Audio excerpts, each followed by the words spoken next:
My name is Austin Bartz, and this is Bartz Snow Sculptures. Hi there, I'm Gianna from Family Fun Twin Cities, and this is the Let's Go Do Fun Stuff show. We are so excited that they are back, except they're not on their parents' front yard anymore. They have now set up shop at the Brightwood Hills Golf Course in New Brighton. We were pumped to talk to Austin about the Bartz brothers snow sculpting journey just a couple weeks ago. Bartz Snow Sculptures. There we go. And Bartz includes you and who else? My two brothers, Trevor and Connor. And then my parents also. My dad helps out a lot. Okay. Austin, Trevor, and Connor were really young when they started. Just listen to how young. I was 16 years old when I first started doing it, when we built the puffer fish. My brother Connor, he was 12. Okay. So we were tiny. Connor was about this tall. And I think Connor had a voice. Yeah, probably. Well, originally we went to Florida for a family vacation, and I caught a puffer fish off the dock, and then we came back to a snow day, and it was that wet, packable, perfect snow. It was like 35 degrees out, not like what it is today, not 10 degrees. Right. But it was a beautiful day, and I'm like, oh, we should go make a snow sculpture or something outside. So that's kind of what we settled on. That's how we started. And the puffer fish was how big? It wasn't just a little puffer fish. No, it was probably about 8 feet tall. It was 8 by 8, so it wasn't huge. I mean, we could do something like that now in a couple hours. Well, there you go. That's what happens when you do it all the time. Yep. Well, the second year we basically got roped into it because everybody's like, you got to do another one. And then we started like figuring out our techniques and figuring out like, okay, what's the most efficient way to do this? Yeah. And then we just kept continuing the tradition, and we figured we'd make a bigger impact, so we started raising money for clean water. So that's why we kept going. But then your start, that's when it like really took off. That's when it took off. All over the country, right? Yeah, that's what really made it take off is the shark. I think there's a lot of sharks, people that love sharks. Yeah. So that kind of started the tradition.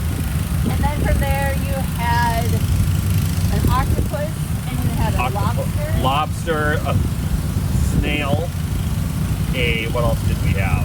You had like a big walleye or something? We had a fish, just kind of a general fish. Okay, yeah. So which I didn't think would be that cool, but then when we got to it with all the details, it was so amazing. Yeah.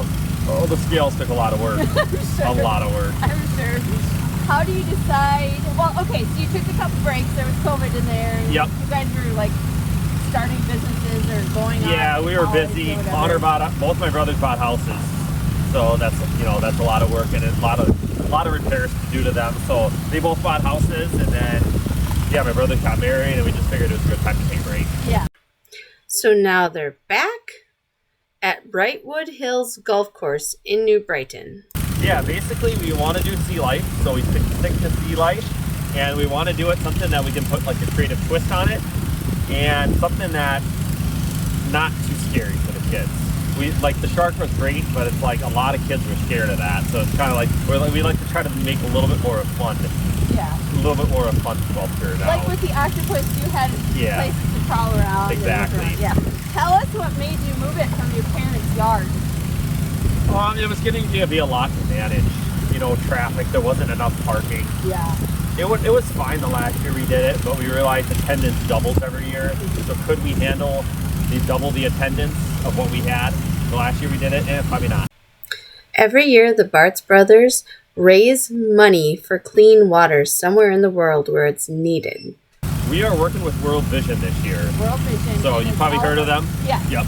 So about clean water? It's clean water. It's going to a country to be determined. It's likely you're going to be Uganda. We have a poll on our Facebook page. It's likely it's going to be that, but we'll see what it ends up as. Okay, that's cool. And and you chose clean water because people need clean water. Exactly. But also it kind of fits into the theme of snow. Yep. I mean, this is all clean snow. You can see this is pretty white, clean snow. Yeah. So our work with snow transfers clean water for individuals that don't have it.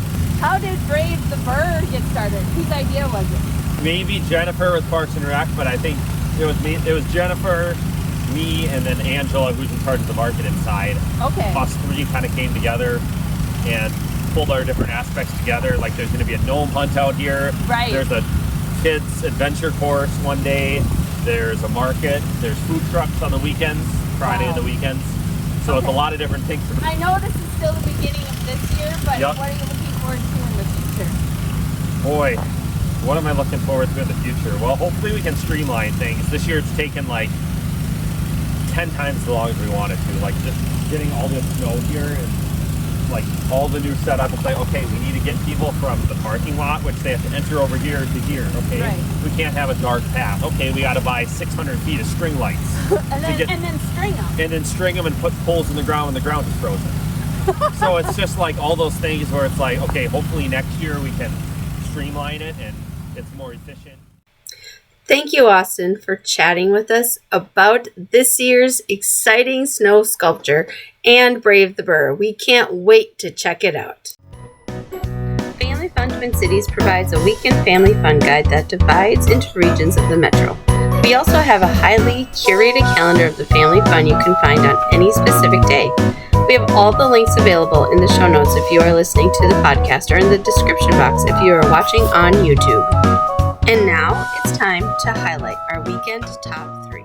Brave the BRRR is the new free winter festival featuring this year's Bartz Brothers Sea Creature Snow Sculpture. Taking place from 8 to 5 during the day, this festival is on the Brightwood Hills Golf Course with all kinds of activities, including amateur snow sculpture contest, food trucks, a market, a gnome hunt, and of course, the snow sculpture.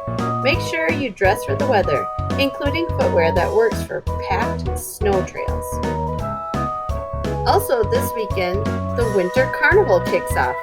The biggest event not to miss this weekend, in my opinion, is the ice carving competition. The sculpting takes place Thursday night through Saturday night with judging at 7 p.m. on Saturday. The sculptures are in Rice Park, and this event is free. If you check this out, make sure you take a stroll into the Landmark Center in St. Paul Central Library to warm up and enjoy the beautiful buildings. The annual Winter Kite Festival is taking place on Lake Harriet on Saturday from 12 until 4. This is a free event. Come see all the colorful kites in the sky. Try your hand at ice fishing, snowshoeing, and roasting a marshmallow. Lots of winter fun outside this weekend.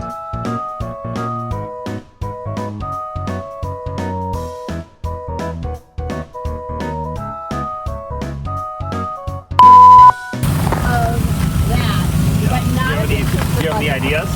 I honestly don't even know. It's noisy around here.